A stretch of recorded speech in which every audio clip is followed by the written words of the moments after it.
never in the history of humankind was someone belittled or shamed into making a change. That's Never. just not how human beings work. This is just human psychology 101, really. You don't really need a degree in psychology to understand that the human beings are not motivated by being made to feel ashamed. Yeah. They're inspired into making change. That's how you motivate someone to make a change, a permanent change. Yeah.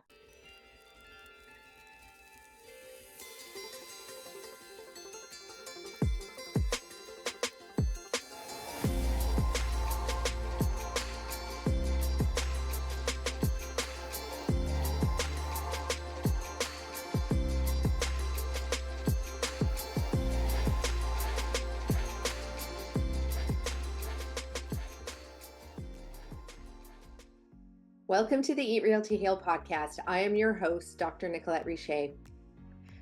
What if I told you that the most powerful tool to fight everything from chronic disease and climate change to social justice and even violence in our communities is already on your plate? It's a truth that our guest today has seen play out through the lives of over 40 authors she has published. She is Mitali, the vegan publisher, and she brings a perspective on plant-based living that connects dots you may have never thought about. This is not just a conversation about pushing a strict diet.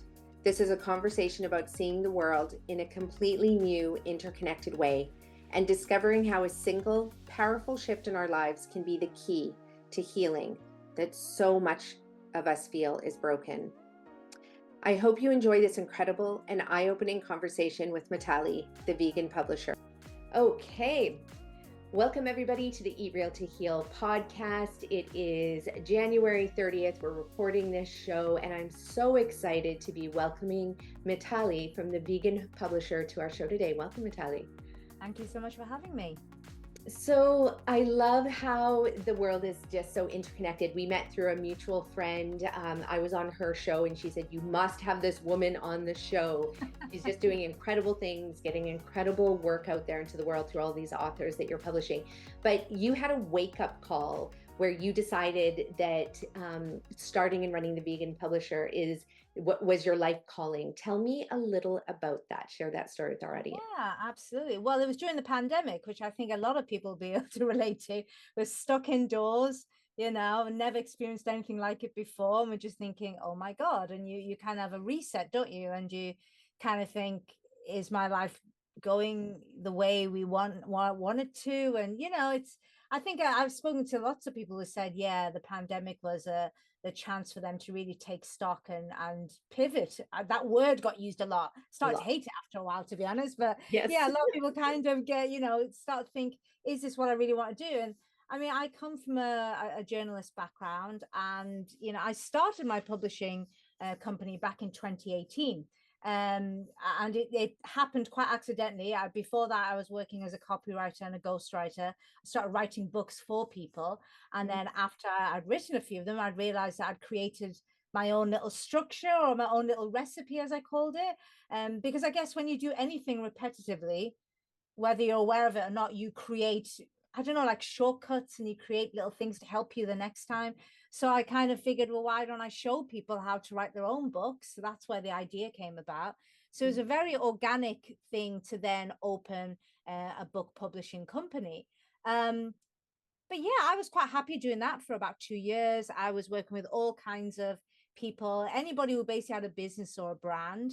And then the pandemic happened and everything got shut down. And suddenly I'm there, with my thoughts, thinking, I don't like this. I don't like spending all this time with my thoughts. What's going on here, And I just realized that, what am I doing working with anybody who wants to write a book for branding and lead generation purposes, when the people who I really want to work with are people who are genuinely making a difference. So, ethical business owners, social entrepreneurs, B Corp founders. Yeah, I've been ethical vegan since 2012, and I always make a point to, as much as I can, I'm very aware as a human being, just breathing means I'm actually contributing carbon dioxide. Do you know what yes. I mean? I'm very aware we're all failing in some way. None of us are perfect. Yes. But as much as I'm able to, I try to make the ethical choices, So I guess for some strange reason, I guess this is what happens. Sometimes you need a pandemic to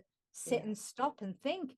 I've just been just running. I think we all do that. We're just carrying on with our lives. We're on this treadmill, and I wasn't thinking. And I opened my publishing business in 2018, thinking it's a natural, logical step from ghostwriting. And Right. it took the pandemic for me to think, hang on a minute, you're so ethical in your personal life. Yeah. Why have you never even thought of marrying that with, I don't know why now it sounds absolutely crazy, doesn't it, Nicolette? Like you are looking at me going, well, why would you not think that? But I don't know. I guess I was so busy running my business and living life, you know what it's like. And I just didn't think that my business was one thing. That was my business life, my career. And then my personal life was my personal life. And the two shouldn't meet somehow in my head, I guess. And then it took the pandemic for me to, for everything to shut down and me to be sat there with my own thoughts and thinking, why am I keeping these two parts of my life so separate? Surely I would have more fun working with people who are genuinely using their businesses and brands and nonprofits Yeah. to make a difference. And that's how I Well, rebranded as the vegan publisher.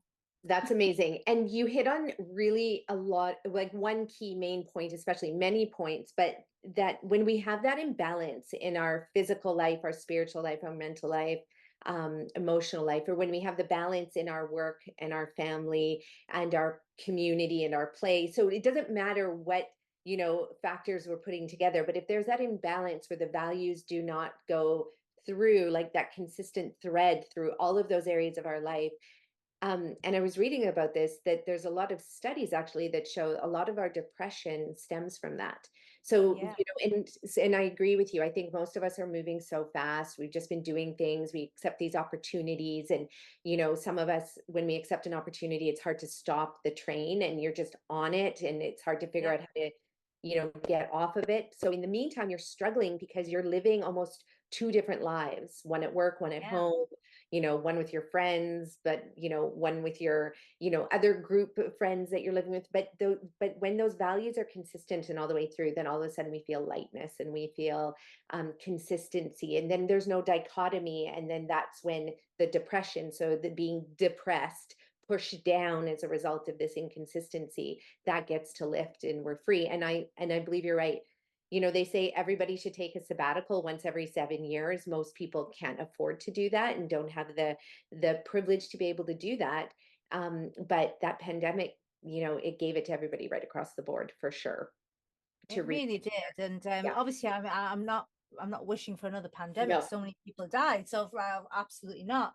And no, yet there is something good that did come out of it. And I've spoken to a lot of people no. who said, that was a time where they rethought their entire career or what Mhm. business they were doing and just thought, is this really what I want to do? And then made the necessary changes. And without that time off, they'd probably still be on that same treadmill. No, exactly. And there's a really great podcast. I can't remember the name of the individual, but he does talk about sabbaticals and how every year, every 7 years, he closes down his company for 1 year. Everybody gets a year off and then they go Wow. away to get creative to come back. So, no, we don't want another pandemic, but we can carry that thread through to give ourselves Yes. the sabbatical that we need, because who knows, in 7 years from now, you may also want to reshape the organization. But if we're going all the time, we don't have that creative space to be able to do that. Exactly. That's the thing with creativity. I was at a seminar, I remember sometime last year, I think it was May last year in London. And it was like it was like for copywriters. And even though I'm not a copywriter anymore now, I'm a full-time book consultant and publisher. I help people write and publish books, but I keep my hand in it. I think it's important to not lose a skill completely. And it was interesting. There was only me and I believe two others who were business owners. Everybody else, they were copywriters who had jobs in ad agencies. And the biggest complaint they had was they had these 9 to 5 jobs, and they're being told, we need you to sit in front of your desk from 9 in the morning till 5 p.m. and you are to be creative between 9 a.m. and 5 a.m. Creativity doesn't work like that. It's No. like I have some of my most creative moments where I'm just about to go to sleep, annoyingly, or Yeah. even worse, when I'm on the loo. I don't know Yes, why me I can get too. I actually have a notepad and pencil Me in too. my toilet because I don't know what it is, Nicolette. What is it about doing your business suddenly makes you feel creative and you have the best ideas and you're thinking, oh my God, I need to write this down, otherwise it's going to disappear. That's the reality, you know. And if you don't have that time off and time to switch off, that's when creativity strikes. Creativity doesn't strike when you ask it to strike. It would be good if it did, but that's not when it works. Yeah, that'd be No. amazing. But creativity, hit me now, and then it just comes. That would be amazing. That's not how creativity works. But No. sadly, we don't live in a world where regularly we're allowed to have that time for creativity. No, and I also read, so my creative moments come when I'm in the shower and the water is hitting the top of my head, and somebody could say it's like pineal gland activation or vagus nerve activation. Who Oh, knows what, but it is yeah. that my creative moments come when it's just There you epiphany go. after epiphany when I'm in the shower. But of course, I can't have, like, I need a waterproof pad and I pen. was just about to say that my notepad and pencil wouldn't work there, would it? So No, no. But so mine hits there, but it is one of those elements too that research also points to the fact that most Nobel Prize winners often spent a lot of time alone. They often weren't interacting with loads of people early on in life, so they developed that ability to extract themselves from the busyness, to be able to think, to be able to get creative, to put those, ideas together that nobody else had time to do because we're running around too much and too distracted by everything. interesting. So I yeah, didn't there's a know lot. that. That's really interesting. Yeah, Hmm. makes Yeah. sense. Yeah, and so let me just ask you about the vegan publishing world. So how many books are being pitched to you on a weekly or monthly basis? Is there, loads of people out there wanting to write, or do you have to go out and Yes, yes. scrambling? There's a lot of people who want to write. That doesn't necessarily mean they should be writing a book. I do joke. Do you know who Simon Cowell is? Yes, yeah, Okay, I have yeah. to ask because I don't know what other countries know Mhm. Simon Cowell, but I do jokingly call myself the Simon Cowell of the book world because I tend to be breaking people's book dreams more than making them sometimes. But I'm trying to be I'm being cruel to be kind almost, really, Yes. in that there's a lot of people out there, a lot of people who do what I do, that's selling people a dream. Mhm. It's like, oh, write the book and the Yeah. world will stop turning as soon as Yeah. you publish it. And I have to be honest with people and say, no, that's not how it works. In fact, the work starts there, like writing and publishing. That was just the beginning. Yeah, Your real exactly. work starts once you know this as an author. Your real work starts once you publish. Yeah. So I have to. There's people who come to me and they pitch me a book idea that's got nothing to do with their business or their livelihood, and I say, okay, that's great, but you do realize that, to market this book once it's published, you Mhm. will now have a second business Yeah. because that's what you have to treat it. If your book doesn't ultimately promote and sell your brand or your business, Yeah. then you've now created a second business. Are you willing to have two businesses? And then they go, oh, no, no, no, no. My business keeps, I've got children. No, I have absolutely no time. Exactly. So then I'm like, well, are you sure you want to write this book that's got nothing to do with your business or brand? Yeah. Because you are essentially creating a second business, and it will only flourish if you treat it as a second business that takes a lot of time and energy and money when it Yeah. comes to marketing. So I think I get 4 or 5 pitches, people wanting to write books every week. Right. But do I say yes to all of them? Absolutely not. Probably 1 out of 5, maybe even less sometimes. And Right. it's not. A lot of people think, oh, is it because the book idea was terrible? It's like, no, it's not that the book idea. I mean, some book ideas are terrible, I'll be honest with you, but I've not had a all of few. them. I've had a few bad Yeah, book ideas. yeah. Some of them I'm like, yeah, I'm not really sure this is going to work. But a lot of people come to me with good book ideas. It's not that there's anything wrong with the idea, but I don't know where they've got it from. It's probably not their fault, but they've been sold this dream that if they just get this book together and they just, push this magical button somewhere, then the world will stop turning. And it's like, no one really cares. I mean, Oh, we all look at, authors like E.L. James, the lady who wrote 50 Shades of Grey. And yeah. it's like, yeah, but what happened to her?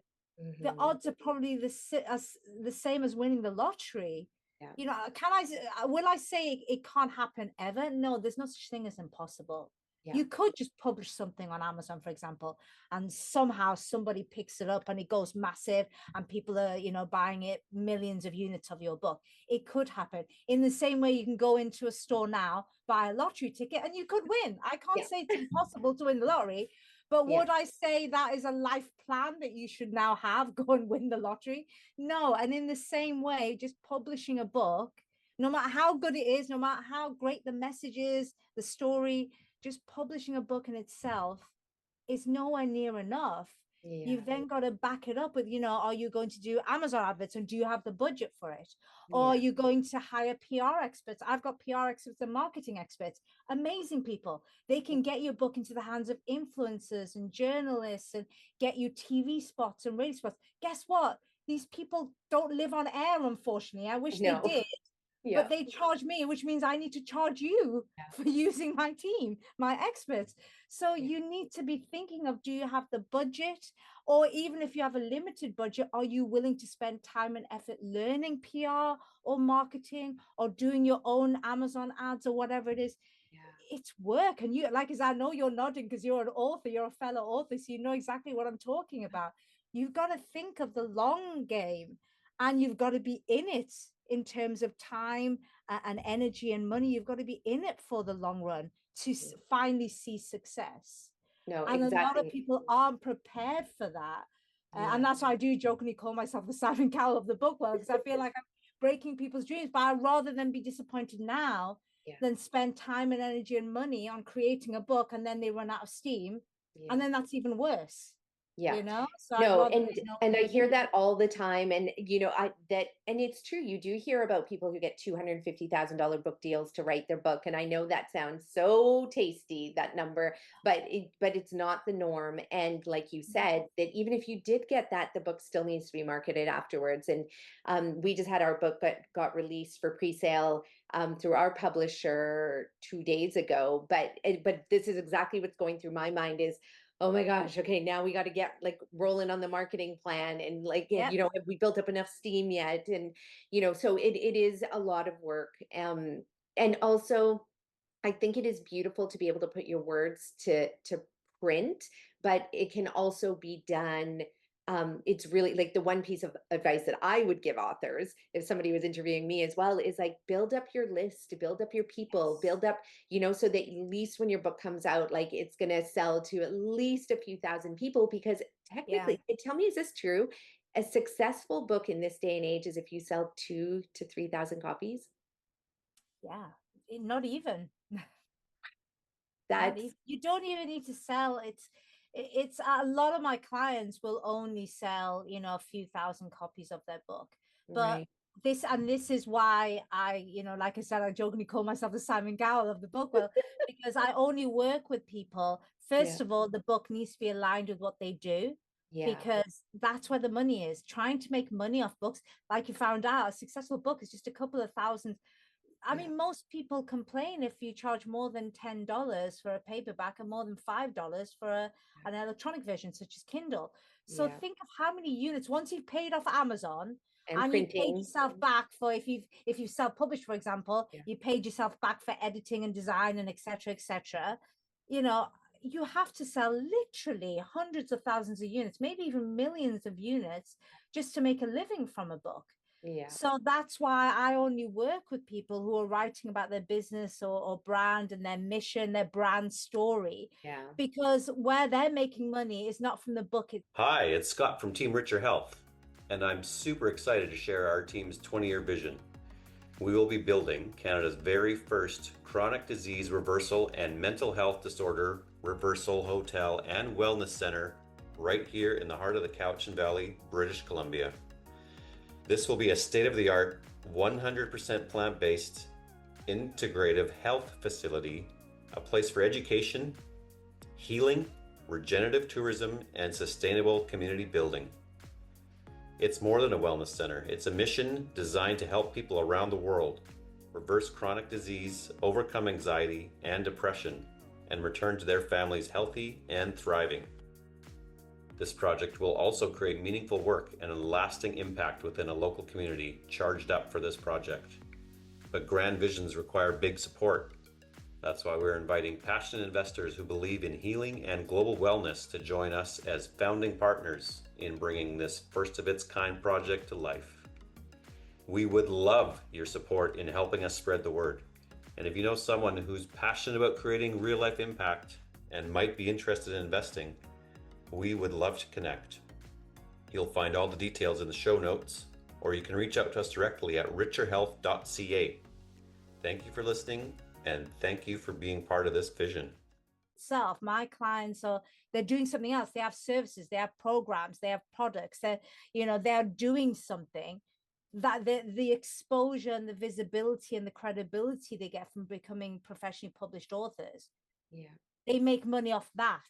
I mean, I have several clients who've become keynote speakers now and who charge quite handsomely now for keynote speaking. That's where they're making their money. Or they're selling programs and services. That's where they're making the money, not from the book themselves. In fact, a lot of my clients even give their books away to the right people.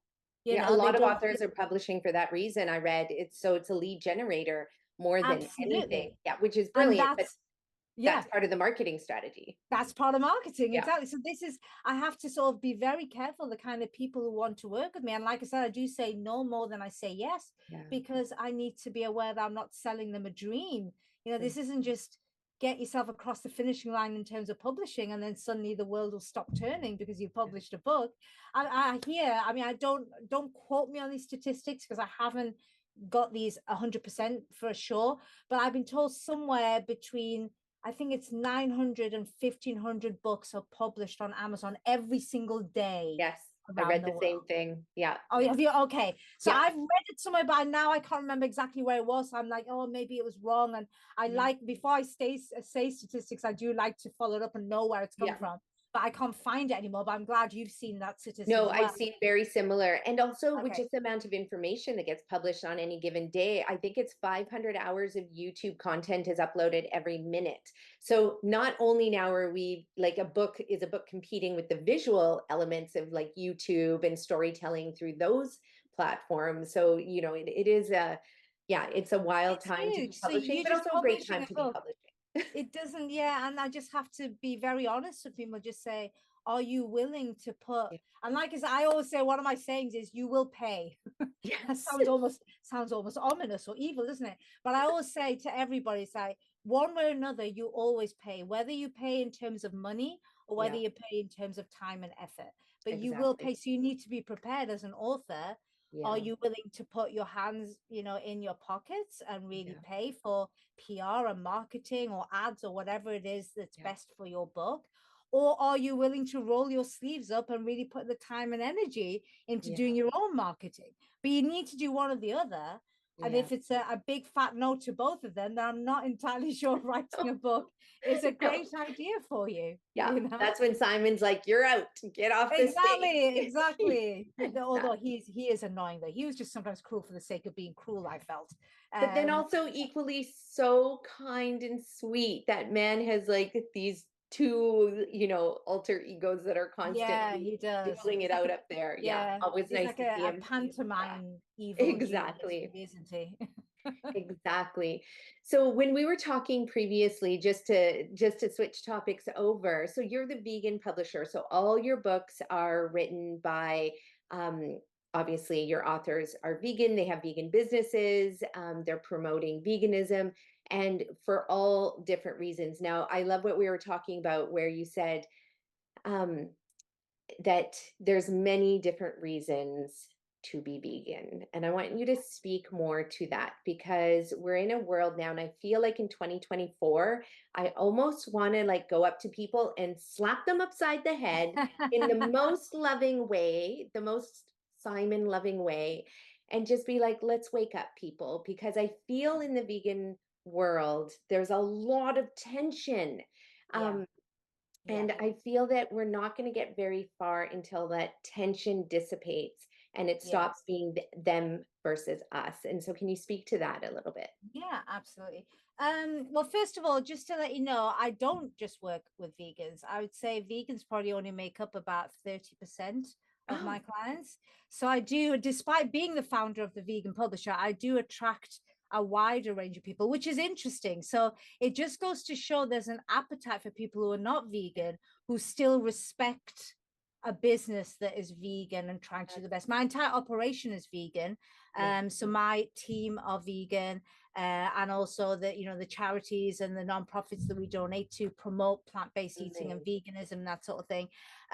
So my operation is vegan because I think I have to be. If I'm the founder of the vegan publisher, it'd be very weird if it isn't. But in the same way that vegan food, you expect it to be vegan, but it can be eaten by non-vegans. In the same way, my services and my programs can be reached by non-vegans. And it was a decision that I made during the pandemic, because I was thinking, when I was rebranding as the vegan publisher, I was thinking, well, does this mean I only want to work with vegans?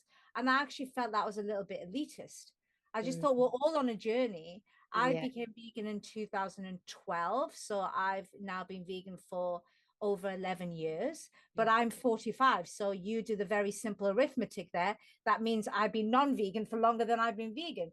So who am I to judge somebody who's still on their path? And if you speak to a lot of people, I mean, you can tell me where you are if this is the same, but in the UK, certainly a lot of people may not be vegan, but there's certainly every year on year, they're eating less and less animal products. Yes, they definitely. are making that conscious decision. And to make people feel bad because they're not where you are quite yet, that creates a them, we were just talking about this them and us situation.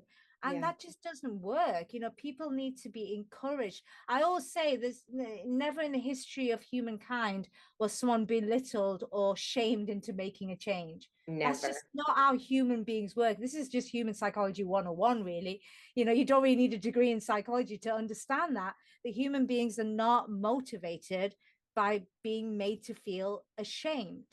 They're inspired into making change. That's how you motivate someone to make a change, a permanent change. So I believe that, I just want to work with people who are making a difference in some way. So for example, they could be a social entrepreneur. So therefore they're focusing on humans. And you and I and people listening to this podcast probably are aware, but then why they've got this blind spot with it. How can they be so caring about human beings and want to do good by human beings, but they don't see the suffering of animals? And it's like, well, yes, but that's all of us. We all have these huge blind spots. And making people feel bad about their particular blind spot, that's just gonna make them dig their heels in and not want to make a change. So I think through being the founder of the vegan publisher, I think I can make a bigger impact by working with people who show that. I always say, I call social entrepreneurs and B Corp founders and people like that who are not vegan, I jokingly call them pregans, because they're vegans. They just don't know it yet because they have it in their heart. The people, the ones I worry about, the ones who literally just don't care about anybody but themselves and their nearest and dearest. And you hear these people, it's like, as long as it's my family, I don't really care about anybody else. And I'm like, you sound like a lot of fun to be around. You know what I mean? Exactly. Those people I don't really know what to do with. And thankfully, I don't seem to attract people like that anyway. The people I attract in my life, they do have a big heart and they do care. They just happen to have huge blind spots. And even as a vegan, we have blind spots. We probably have blind spots right now. And we don't know them. That's the whole point of blind spots, So I only found out recently, I didn't realize that vegan inks and glues. I only found out, I think, in 2021 that the inks and glues used in books can be vegan or non-vegan. I just thought, oh my God, I had no idea. So then I started to send off, pointed emails to Amazon to find out. And Amazon, thankfully, actually did say in the UK and the US, they use vegan inks and glues. However, they can't guarantee in other parts of the world whether they're using vegan inks and glues. And sadly, they are still chopping down trees to make their books. They're not using recycled paper. So one of my assistants, her monthly task is to annoy Amazon with the same email every month, asking them why they can't guarantee that every Amazon platform around the planet uses vegan inks and glues, and why they're still chopping down trees. So we're going to annoy them every month until hopefully at some point they will relent. But this, and I'm still waking up to things that I didn't even, a very good friend of mine here in the UK and also somebody in the US has explained to me how our finances, where we have our pensions, our bank accounts, our Mhm. savings can be vegan or not vegan. Because Yeah. if we have it in certain pension pots or certain banks or institutions, they could be using the money and investing in animal agriculture, in oil and gas, in lots of things that we don't want them to, and we have no idea. So I have this wonderful person in the UK, and I also know somebody in the US now, where you go into their website, you can put in where your savings and pensions and various financial products are, and they will tell you whether they're vegan and green or not. And if they're not, they would give you viable alternatives that you can switch to. And again, my mind was blown about 18 months ago when I heard this, because I thought, what are you talking about? How can my bank account be vegan? So Yeah. can you see what I mean? Yeah, and I've been vegan since 100%. 2012. So to judge somebody because they're not where you are, how would you feel if somebody else judged you because they were more vegan than you were? It Well, wouldn't be nice. and we have, you know, anytime we meet somebody and we are, you know, interacting with them, the one piece, you know, I came into it from a health perspective because I was like, I reverse chronic disease. It's the fastest way to do it. If you just eat all plants, we can reverse your chronic disease like that. Now, Yes. and it's really hard to do with animal-based products. And I also into it from an environmental standpoint because I was in the environmental sector and seeing how much water was consumed and waste, and you know, and Yeah. so then it took me the longest was to, you know, see animals being harmed. And but that was because being born in Africa, coming from a tiny village, they maybe eat a chicken once every, you know, twice a year when someone dies. It's, you know, a ceremonial part of a ceremonial dish. And that one chicken might feed like, you know, 70 villagers or something like that. So I Wow. never had it in my heart to say, you can't have the chicken. Well, people in North Yeah. America are like, you know, Kentucky Fried Chicken left, right, and center. And so it took me a long time, but it's also that slow scaffolding of information. Like I remember when I gave up meat, you know, in my 20s, but I was still like uneasy about where does the protein come from? You know, so Yeah, it was the always in protein the myth. back of my Yes. mind. So Yeah. if somebody doesn't have that information and they're not quite a savvy researcher and they fall victim to the, you know, faulty media that is promoting faulty information based on misinterpreted scientific studies, you know, so I can see how hard it is for them to make a decision as well. And so we Yeah. have to remember that they have to go through that paradigm shift, that Yeah. worldview shift. And then once they do, most people are like, oh my God, I've arrived, thank goodness. And then we don't have again that internal struggle. Absolutely. I think I remember reading somewhere a while ago that the average human being starts being able to think critically from the ages of 4 to 9. And if Mm, you think about it, we're introduced to animal products before we hit 4. mm-hmm. So something is introduced to us before we even able to have critical thinking. Yeah. So it's no one's fault that they're indoctrinated into eating animal products. Yeah. And just because we've managed to escape does not give us the right to make other people feel bad because they're stuck in it. I always use the analogy of a baby who's born, from a mother who was using substances while she was pregnant, and the baby is born as Yeah. an addict. Do you blame that baby? Do you make that baby feel bad? Or do you realize that baby had no choice? Well, it's very similar.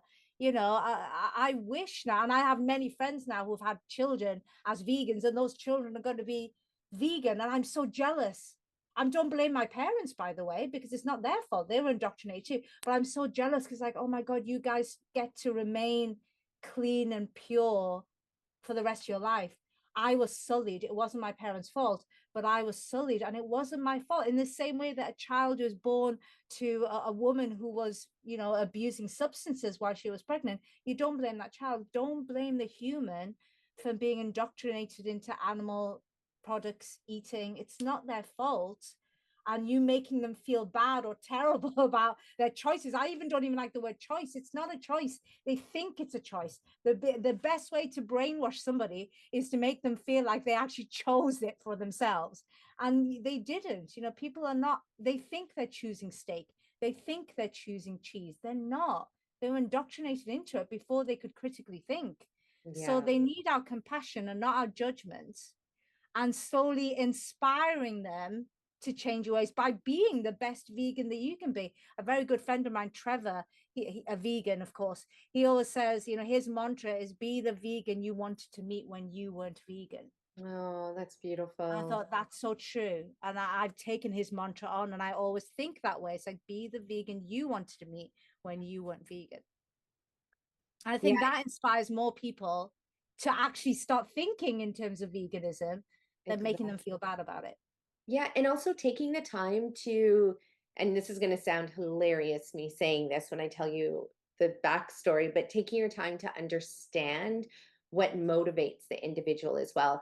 And yesterday I was texting my husband because we have two dogs. I was cleaning up dog poo in the backyard, and we have a poo composter, but it's full because it's winter time, and so it doesn't decompose as fast because I haven't been putting in the right bacteria. So then I Googled, how do you make your own poo composter? Because I don't like using all the dog poo bags. And so I Googled it, and I texted my husband, asked him to bring home these two big buckets from we have plant-based whole food vegan restaurants. And I said, can you bring home like two big massive buckets? I'm going to make two poo composters. And my husband messaged me back and said something like, that's not important right now. And I just was like, what? My heart will ache if and I went in this long tangent. He's like, I was talking about the tax notice that we just received that I sent you to say that's not important that we pay this right now. Oh, okay. I was Cost like, oh wise. my gosh, I'm so sorry. I thought you didn't care about composting. He's like, of course I care about composting and the planet, and that's why I'm vegan. And I Yeah. said, you're vegan because of the environment? And this is my husband. We've been together for 22 years, and I had no idea Wow. that's the reason. I thought it was health reasons. I thought it was everything, and so, but it is nice to get to understand Yeah. people's values as well. You get to know them more, and then it's a smoother door opening, and it's a smoother invitation in. Huge. Yeah. I actually, I've got a story for that. So this is a few months ago. I met this clairvoyant. Now I'll be honest, I don't really believe in. Yeah, I definitely think there's something out there. I mean, I don't think everything is explained. I don't think we're ever going to get to a stage where everything is No. explained. But do I kind of really believe that people can look at things from cards and see? Not really.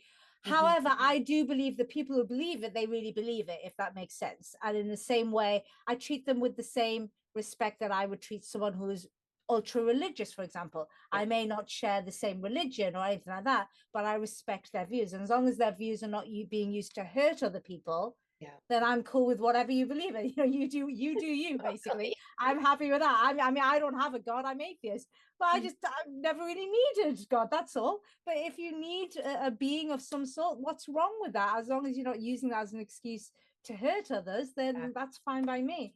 So I met this clairvoyant, and she obviously believes in the mystical and that sort of thing. And she wanted to do, my cards. I went, oh, okay, and she was actually really good. I think she was about 80% correct. Now, obviously, people who believe in that sort of thing will believe that that's because of the cards. Yeah. My belief is some people are just naturally very intuitive. Very And intuitive. I think she's just very, I think she almost does herself a disservice. It's like, I don't even think you need the cards. I think you are just a wonderful lady, very warm. You can feel energy. Some people are just they're like sponges. They just feel people's energy and they can figure stuff out. And I just think that's what it was. But it doesn't really matter. It doesn't matter whether it's the cards or whether she's intuitive. She was lovely. But then we started talking about her background, and she's been a vegetarian for many years. And she said the reason why she went vegetarian is she found that by consuming animals, it affected her ability, because obviously she's consuming a lot of negative energy. The animal was obviously very frightened at the time of death. That cortisol would have been everywhere within the flesh. You're the consuming that flesh. I mean, come on, it doesn't take a genius to work out that can't really be good for you. So she gave up meat, did not make the link with dairy, didn't make the link with dairy. So I said, well, that's really interesting. And so, well, if you think about it, when you're consuming milk and cheese, you'll be taking in, well, the fear of a feminine being that's been raped and had her children taken away from her. I wonder what that is doing to your powers. She went vegan overnight. She's now been vegan for 6 months. And she says her powers have gone through the roof. She's I can see things and feel things that I couldn't see before. All because I didn't judge her and I took the time to figure out what her world looked like, what was important to her, and her powers were important to her to be able to give to people and guide them in their lives. That was her calling, that was her being. And when I could relate giving up dairy products to an increase in her powers, that worked. So that's what I mean about just being gentle with people, meeting them where they are, not judging them. And what you said before, understanding what motivates that person. Yeah. It's so important. You have to do that. Otherwise, you're just wasting your time and you're just creating a bad atmosphere, really. And you're giving us vegans a bad name, Well, and that's the part that if that's the message that people get from, this show, in addition to the fact that you got to work your butt off if you want to write a book and get it published and be successful. That's the other really important. Yes. So many important messages in this show, but it is true because I've been often turned off when somebody comes at me really aggressively with their values that they want to put on me, but not knowing where I come from, what I do, anything like that. And really, they could have won me over in 2 seconds, if they had. For me, I'm led by science. So you show me the science and I'm game. And the beautiful thing in this world, we have so many studies being published every day. It's not hard to find, in fact, if you do it in Google Scholar, plant-based diet and any chronic disease, you'll come up with like over 68,000 studies. So I'm somebody who's motivated by science. So you're going to win me over immediately as long as you present good studies. And so, but somebody else, they don't care about the science at all. They care about, and this is one thing I learned from one of the women in my PhD program who was she's vegan, has been vegan for a long time, works with many amazing organizations, but her whole dissertation was on the fact that the people who slaughter the animals, there's more domestic violence among the employees of slaughterhouses than in any other group in society.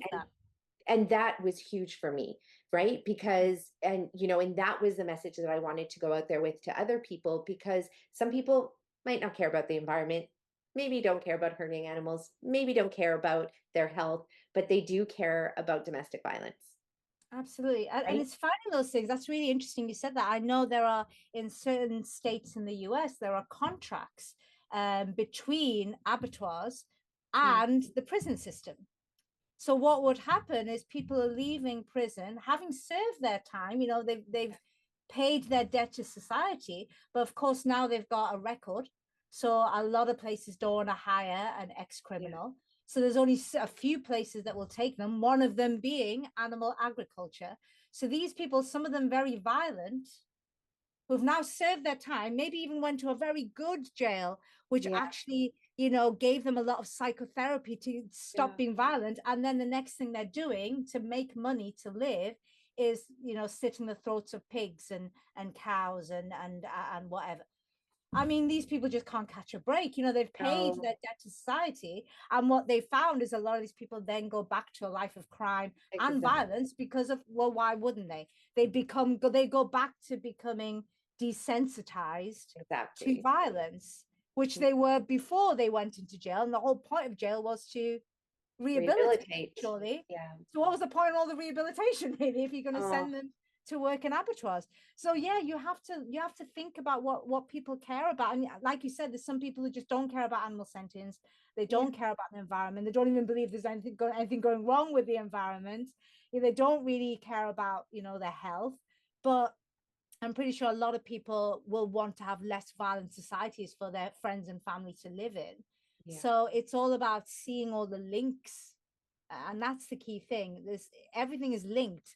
And everything is linked. And I think that's one of the wonderful things I've learned. I got into veganism pretty much almost the opposite the way you get to. So you seem to be living almost separate lives and yet parallel as well. I got into it. You said you got into the sort of like the animal sentience and the ethics much later. That was me coming into it. My family and I, we rescued, well, I say my family and I didn't. My family rescued this cat that I didn't even want, I'll be honest with you, because I was just like, why are we getting a cat? There's just going to be fur everywhere. There's going to be fur in my knicker drawer. There's going to be fur in my tea. It's just going to be annoying. I just didn't see it. But I was outvoted. The rest of the family did want this cat. So this cat turned up in my life and I didn't like it for about 2 weeks.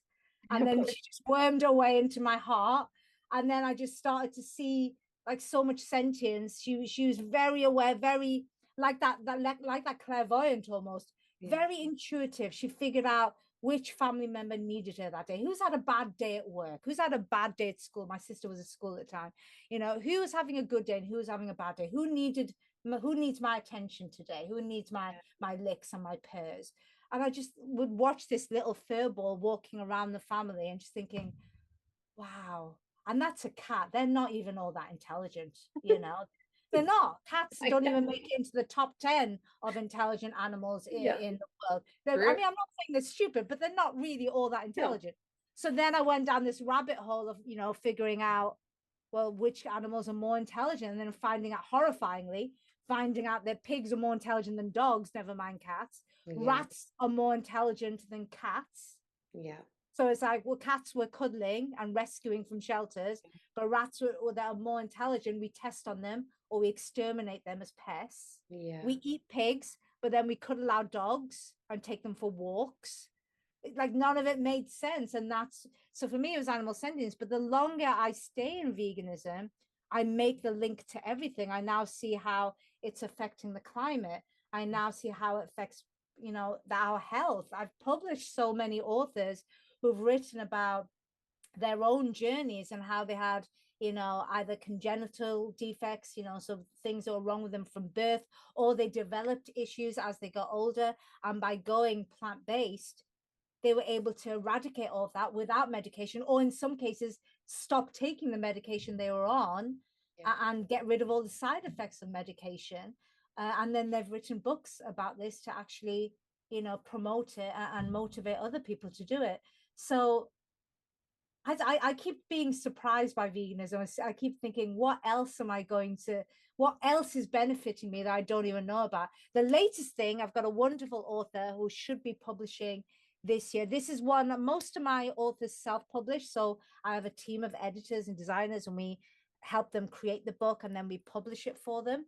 But then I would say probably a fifth of my authors go on to get traditional publishing contracts. Right. So they don't self-publish. They go to a traditional publisher and the publisher publishes them. So this lady has a traditional publishing contract with Lantern, who are one of the only 4, I believe, vegan or plant-based traditional publishers in the world. A fantastic organization, a really fantastic organization. So they are publishing a book, and her book is interviews with people who've been vegan and the spiritual aspect of going vegan.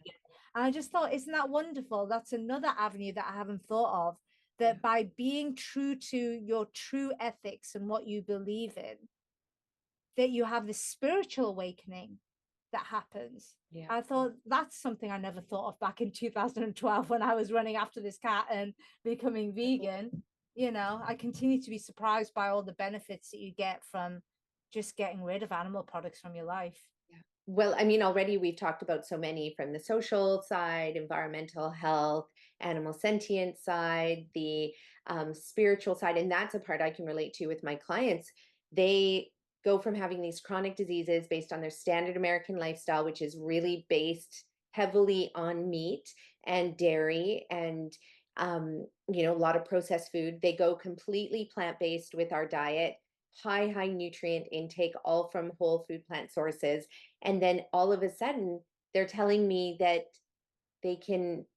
all of a sudden they're these spiritual psychics, like they're like, you know, that all these messages are coming to them. And I was like, oh, your inner healer's speaking to you now. No, they're not suffocating and drowning in like mucus and pollutants and pesticides and, you know, all of the preservatives that are in these foods and everything. And so, but they do, my clients repeatedly say that, how they aren't religious, but all of a sudden they believe in a creator. They believe that everything is one. They see the relationship between the rocks and the soils and the trees and the grass and the animals and themselves. And so it is beautiful. I see this incredible spiritual growth that happens with them. And then, of course, their intuition, they finally are able to make decisions. They can listen to themselves. They're aligning themselves with their values. So it's this beautiful collective healing that takes place within them. It's the Yeah. most beautiful thing to witness. And they, and originally they got into it because they just wanted to reverse their diabetes. I know. And I always say, just try it, just give it a go. Because once you're in and you're in properly, it just gets better and better. When I became vegan, it was all about animal sentience, that real painful wake up moment where I realized that my cat was so much more intelligent and intuitive than I gave animals credit for, and then horrifyingly realizing cats are not even all that intelligent, and then it doesn't even make sense what we've decided is food and what we've decided is pet and what we've decided is pest or hunting or lab test subject. It is, in fact, I was going to say it's almost, no, it isn't almost, it is arbitrary. It's literally, we've just decided, oh, well, you're food and you're a hunting subject and we've just decided there is actually no real reason, because if we did it on intelligence, then it wouldn't make any sense. We should really be keeping pet pigs. Yeah. Because they're the most intelligent of animals. We certainly shouldn't be eating squid or octopus or anything like that. They're even more intelligent than pigs. I think the average pig at time of slaughter, I believe, has a sentence of a 4-year-old human child. But a squid or octopus, actually, I think it was just octopus. I'm not sure about squid, but octopus is a 6-year-old human child. Wow. And we eat those. Can you believe it? Well, and the thing is that it's also very cultural what we eat as meat here and what's a pet in the opposite part of the world, that what we eat is a pet over there, and vice versa. And I just learned the other day that Canada is the largest exporter of horse meat. Wow. I know, and that just broke my heart because, and again, if we don't eat horse here, but other countries do, and so it's a commodity, right? That well, get this. I've got something that will beat that, to be honest. I don't want to beat it in a way because it's a horrible statistic, but it will beat that. The second biggest beef exporter is India.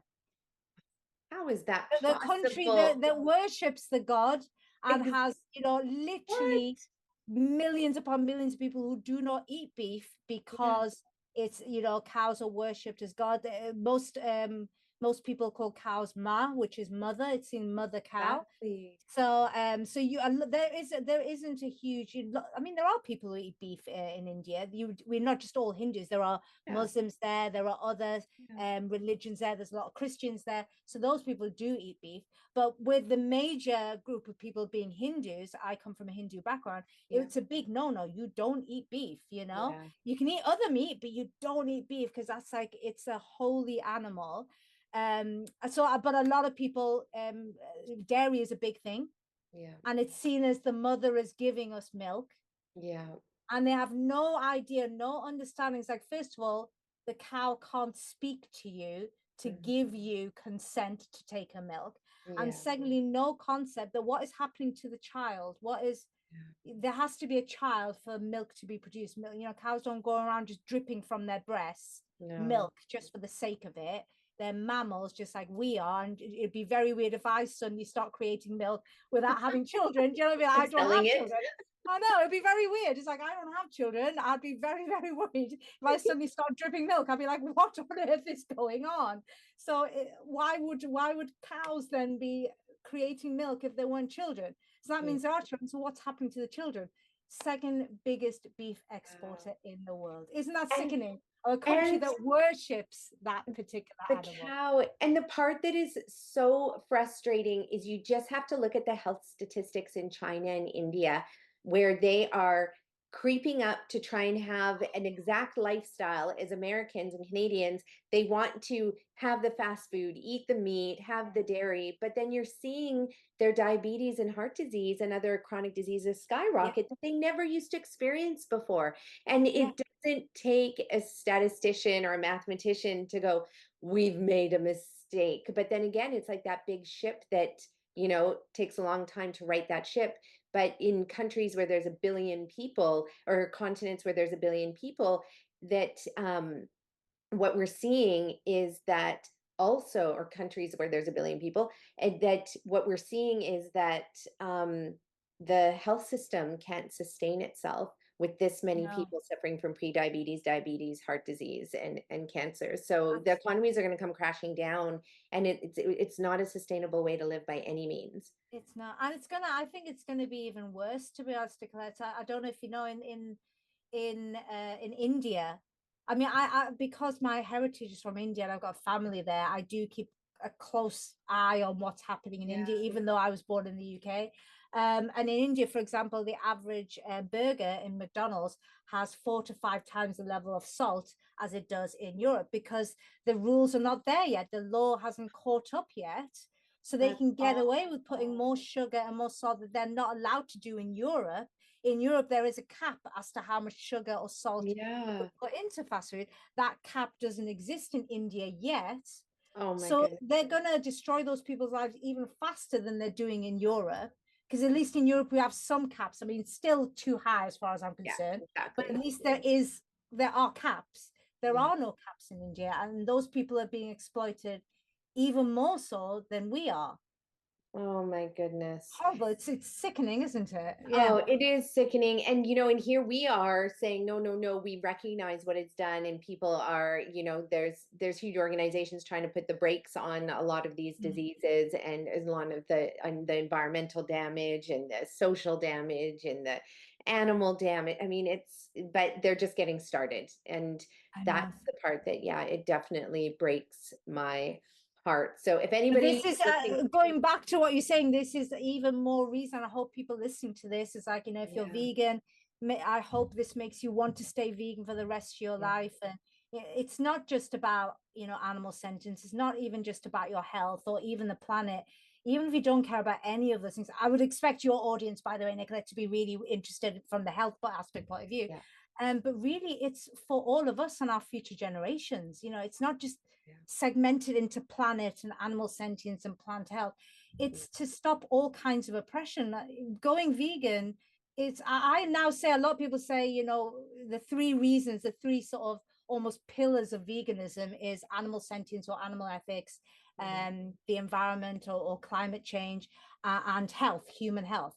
And when people now ask me, it's like, why are you vegan? I say, I'm vegan for humans now, more mhm, so than animals or even the planet or even health. I now see a link between me eating animal products and oppression of all kinds, whether that's the oppression that I've just talked about, indoctrinating a whole new group of people in Asia who have always been statistically healthier than Europeans because of their diet, but mhm, now they're slowly catching up with the same health issues that we have.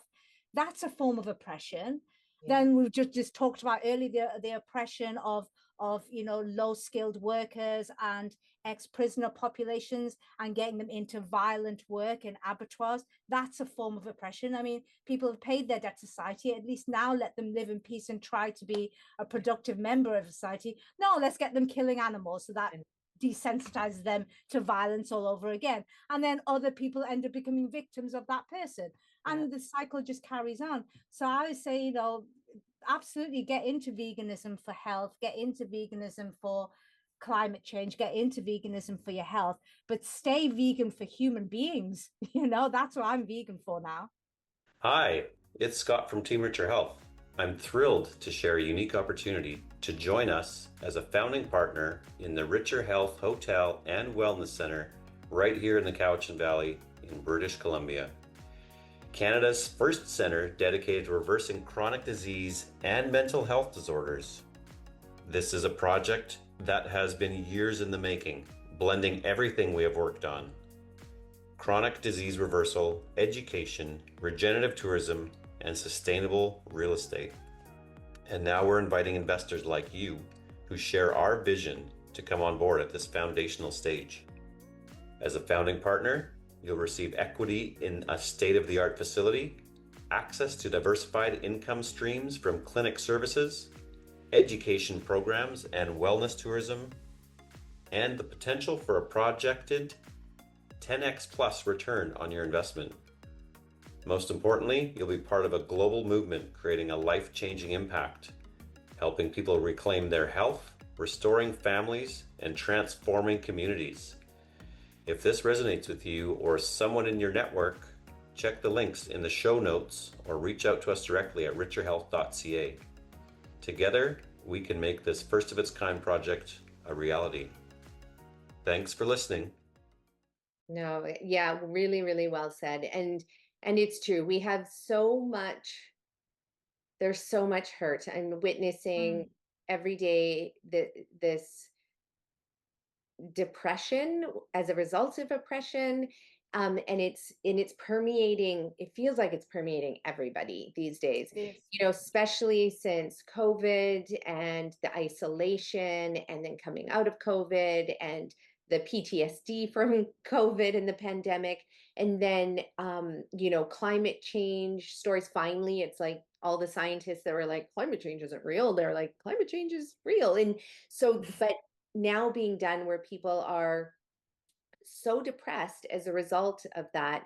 And meanwhile, they're sitting there eating their steak and their chicken breast that day, and not realizing that the biggest contributor to greenhouse gas emissions is our food production. But even beyond that, the part that for me is so important that people really look at what they're putting in their mouth is that, according to research, we have about 60 good years of soil production left.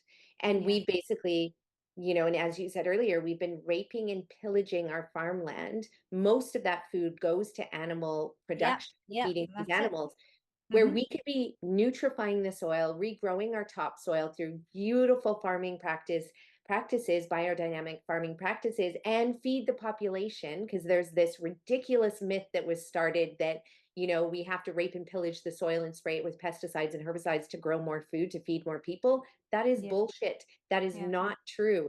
And we can grow the food. It's never been about how much food we can grow. It's about access and distribution.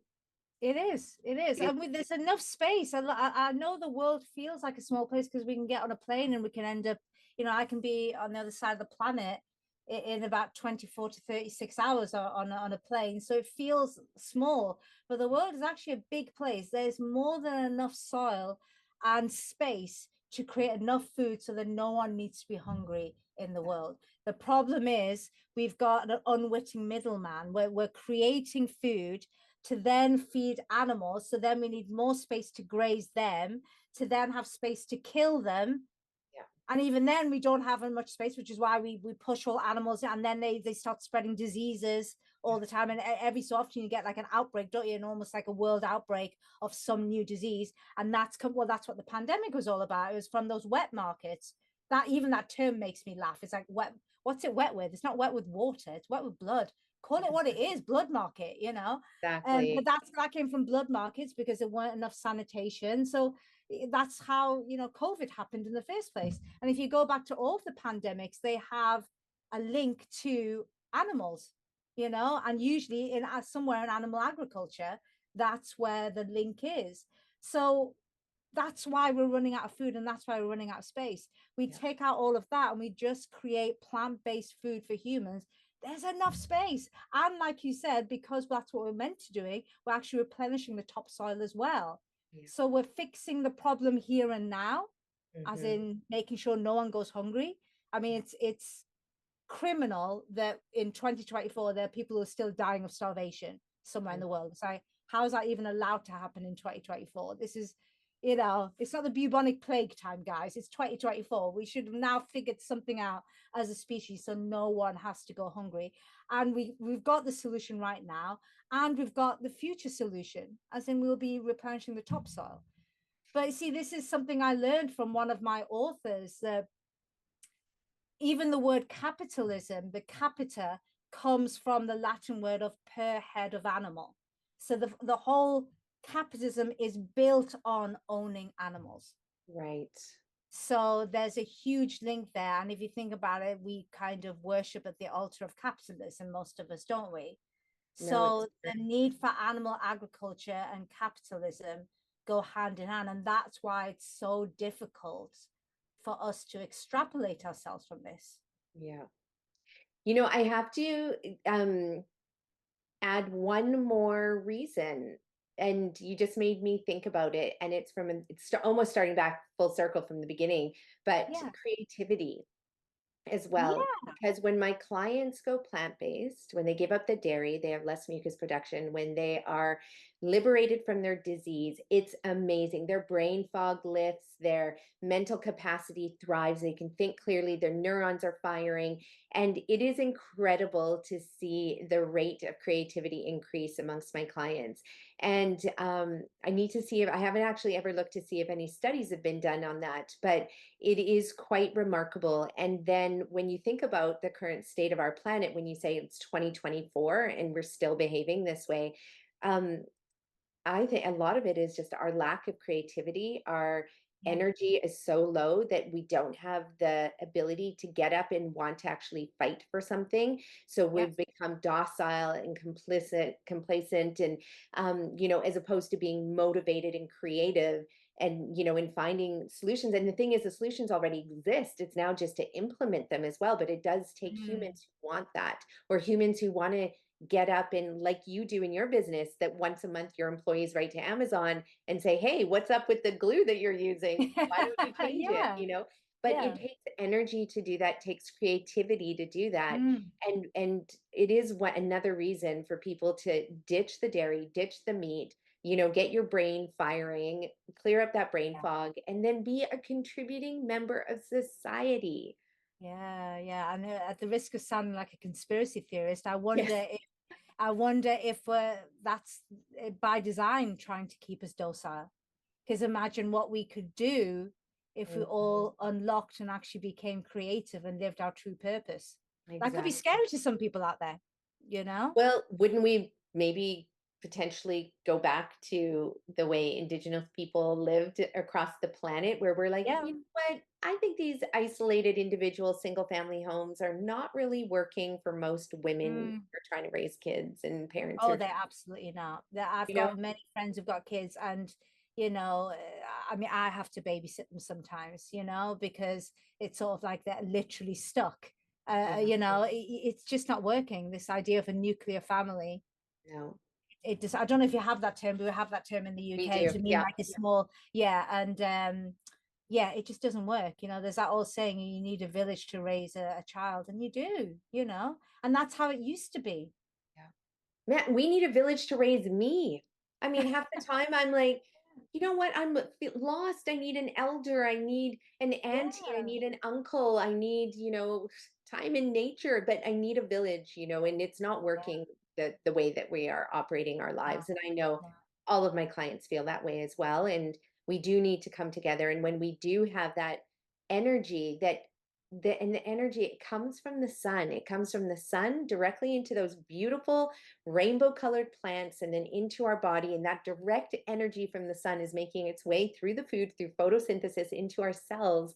And we literally get direct energy versus going from the sun to the plant to the cow or the pig and then your body, Well, right? That's listen, that full. you've got to lose things. I forget. It's been a long time since I've been at school, so forgive me, Nicolette.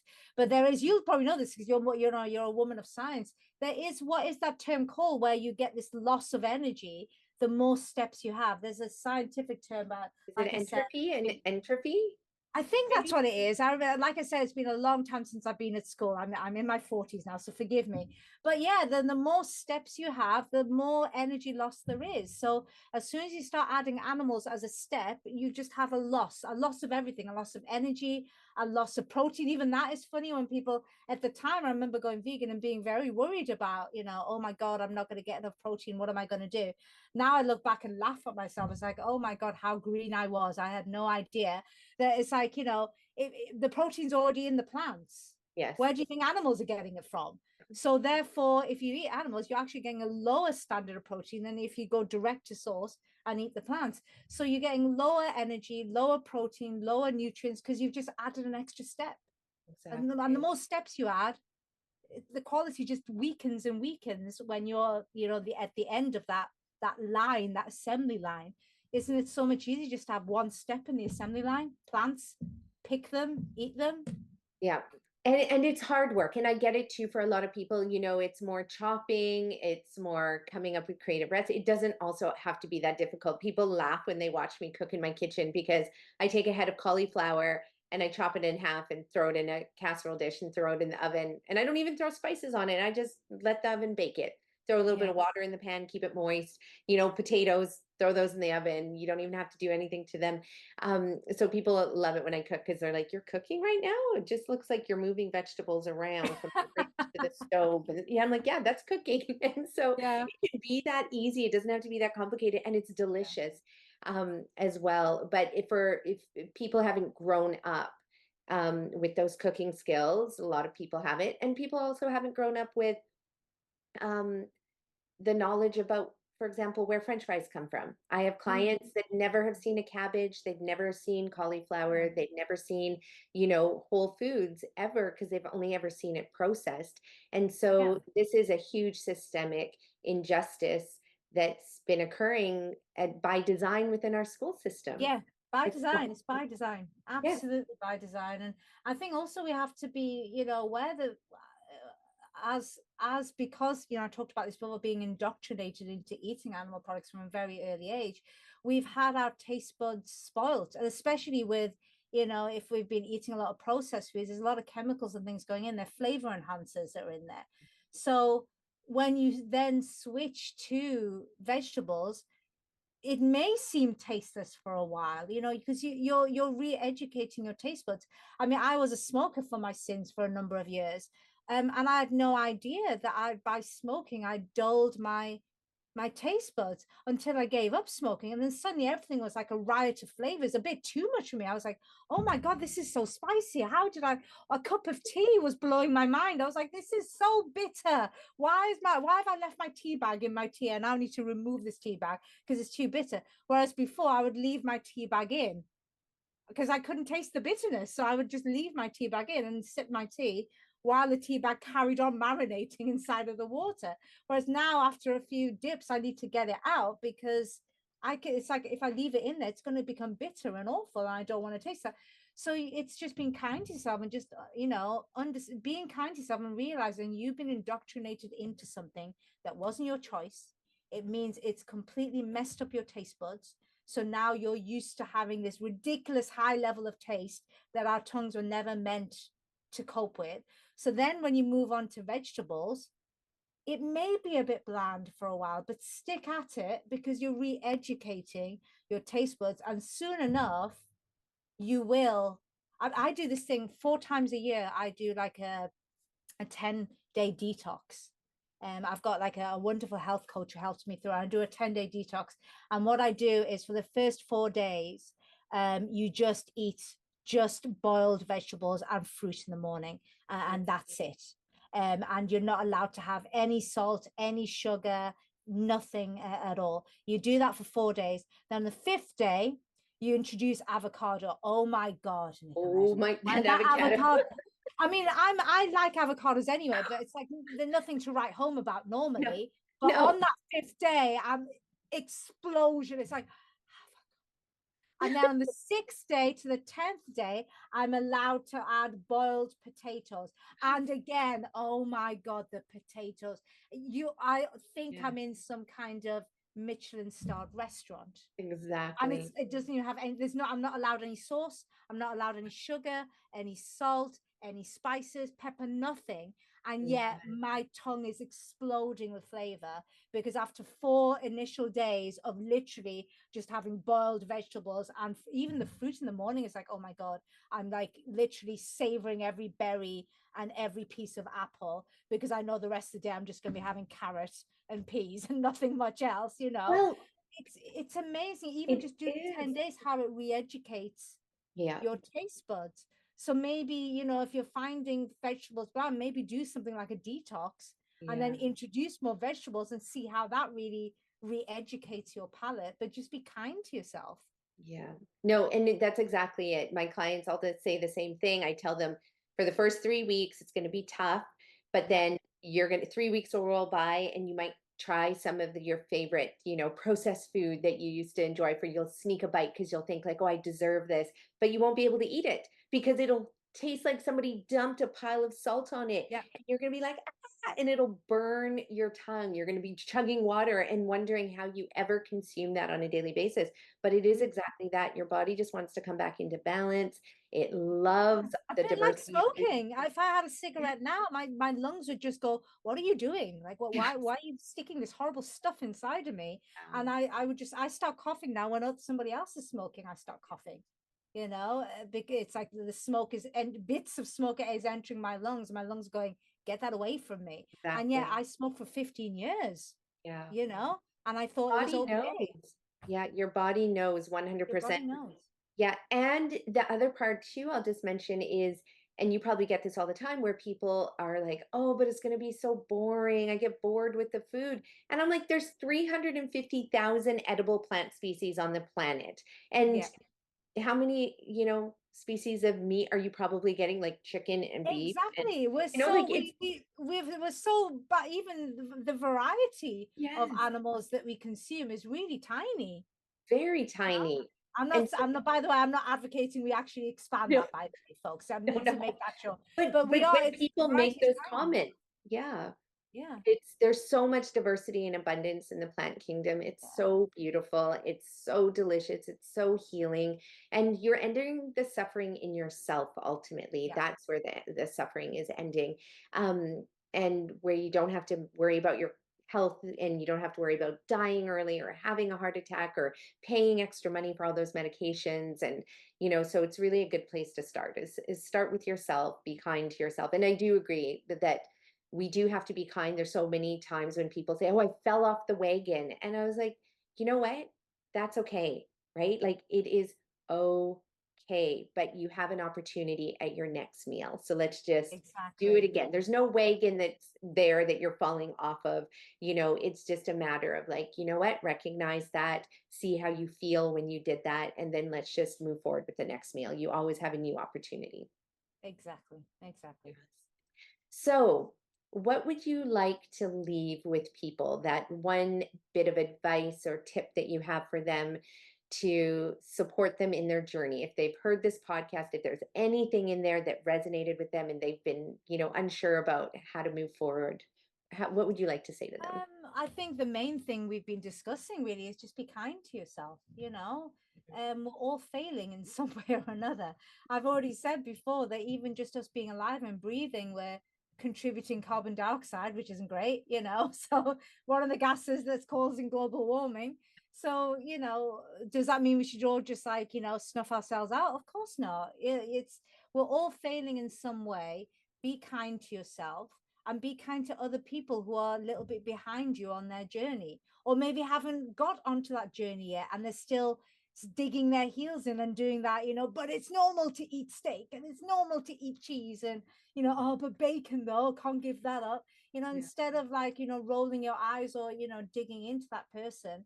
Understand it comes from a place of, ignorance. It's not their fault. I always keep in mind that baby, I even visualize that, that baby in a woman's, uterus, unborn, and yet already addicted to a substance because his or her mother is using a substance. And you wouldn't blame that baby in the same way.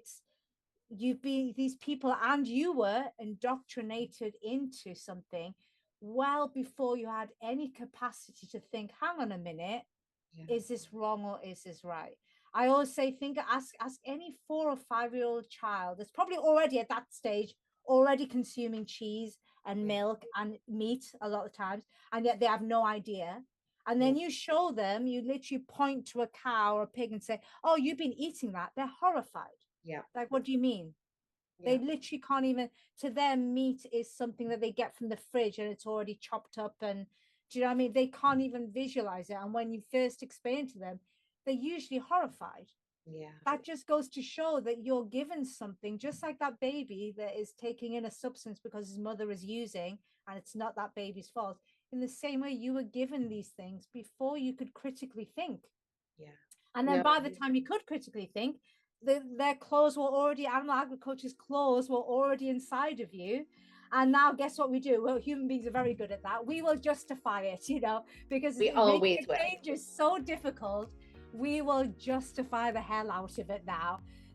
Even though deep down inside we know it's probably not a good idea and we need to stop having animal products, but you will make excuses to justify it. So be kind to people who are in that process and still doing that. And if you fall off that wagon that you said, get back on it. You know, the wagon doesn't care. You can get back on the wagon whenever you want. You know, don't, you know, just be kind to yourself. Yeah. And like someone said to me in our coaching call earlier, he's like, but I love burgers. And I was like, you can still have burgers.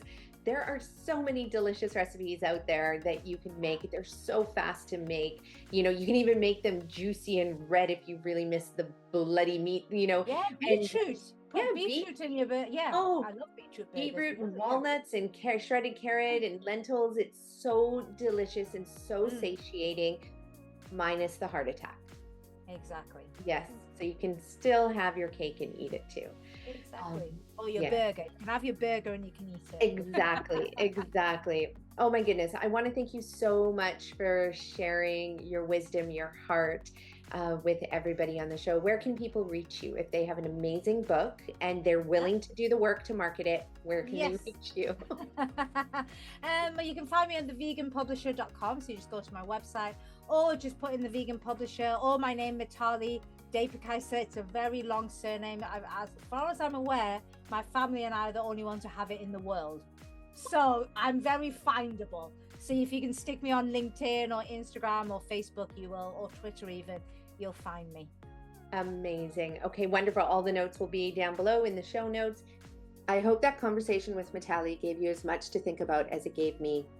It's a powerful reminder that the choices we make on our plates are deeply connected to so much more: our health, our compassion, and the world we want to live in. If this inspired you, here's how you can keep the momentum going and never miss a conversation. Subscribe to our channel on YouTube and hit the bell icon for notifications so that you'll be notified of when our next podcast goes live. You can also follow our podcast on Spotify and Apple Podcasts. Or you can join our community by following us on Instagram and Facebook for daily insights and updates. Just search for Nicolette Richer or Richer Health. Follow Mitali's incredible work at theveganpublisher.com so she can continue to do the great work she's doing in the world. And lastly, are you ready to reverse your chronic illness and liberate yourself from the endless doctor's appointments, medications, and pain? If so, find our Eat Real to Heal book, online course, and more, all linked in the description below, or find us at richerhealth.ca. Thank you for your time and your attention. And remember, every single meal is a new opportunity for health and healing. Until next time.